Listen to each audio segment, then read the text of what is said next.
a apresentação do conceito de raça e das categorias raciais a ele vinculadas como o produto de uma construção sócio-histórica. Ou seja, não é um produto da biologia, embora a biologia tenha dado apoio a essa visão num determinado momento, mas ele aparece muito antes que essa ciência tivesse surgido.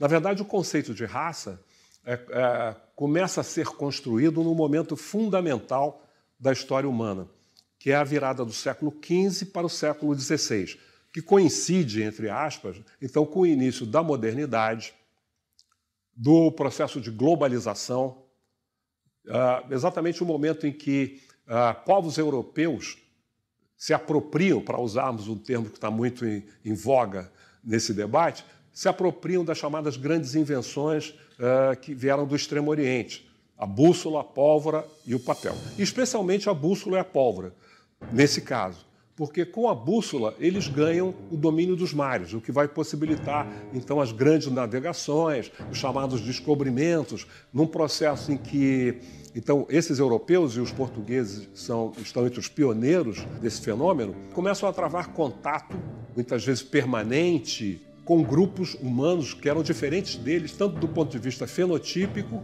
quanto cultural. E em relação à maioria dos quais, não em relação a todos, não em relação aos chineses, com certeza, mas em relação à maioria dos quais eles tinham uma superioridade bélica garantida exatamente pelo uso da pólvora.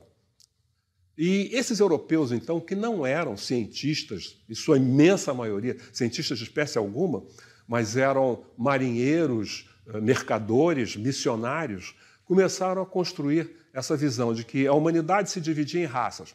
A branca, a negra, a amarela, a vermelha. Isso é muito importante porque quando o conceito de raça aparece, essa ideia de raça ainda aparece em textos mais antigos, não se refere a negros e brancos, etc. Se refere àquilo que hoje nós chamamos de grupos étnicos. A raça dos hunos, dos gauleses. Então, nesse momento se começa a construir essa ideia, essa formulação brancos, negros, amarelos e vermelhos foi a que acabou predominando, embora tivesse havido outras. E a ideia também de que esses grupos se estruturavam numa pirâmide, com os brancos no topo e os outros dividindo desigualmente as bases. E essa percepção é importante para nós entendermos por que, por exemplo, como essas categorias foram ressignificadas em diferentes contextos ao longo do espaço e da história. Então, nós vamos entender como é que uma pessoa pode ser considerada branca no Brasil e negra nos Estados Unidos, ou mesmo branca na Bahia e negra no Rio Grande do Sul.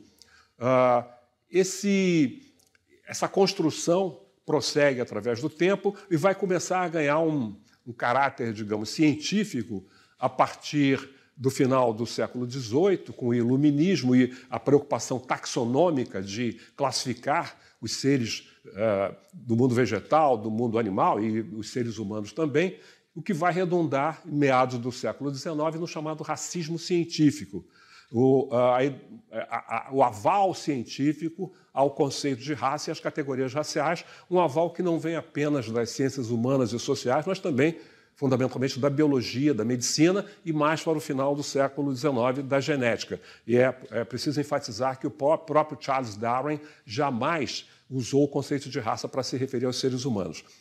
Esse é o chamado darwinismo social. E isso, o predomínio dessas ideias cria um problema importante para as elites na América Latina de maneira geral e particularmente no Brasil. Por quê?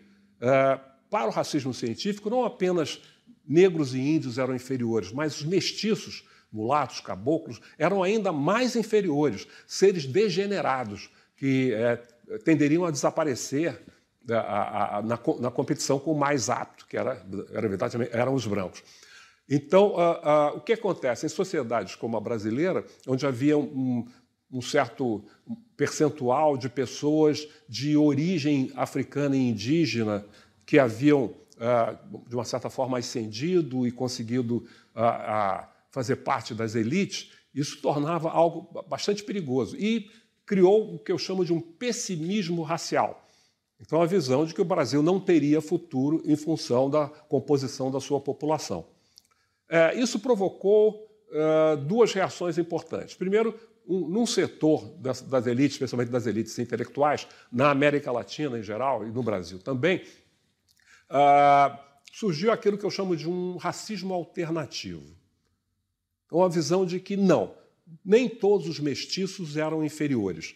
Havia os mestiços superiores, mais próximos dos brancos, tanto física como intelectualmente, que seriam assimilados pelos brancos, desapareceriam, e os mestiços inferiores, mais próximos dos negros e indígenas, que esses sim iriam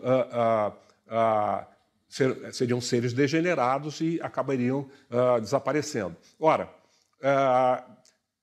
essa visão foi muito cultivada aqui no Brasil. Mas o interessante é que tanto esse que eu chamo de racismo alternativo quanto o racismo radical chegaram a um denominador comum, que é exatamente uma política de branqueamento da sociedade brasileira.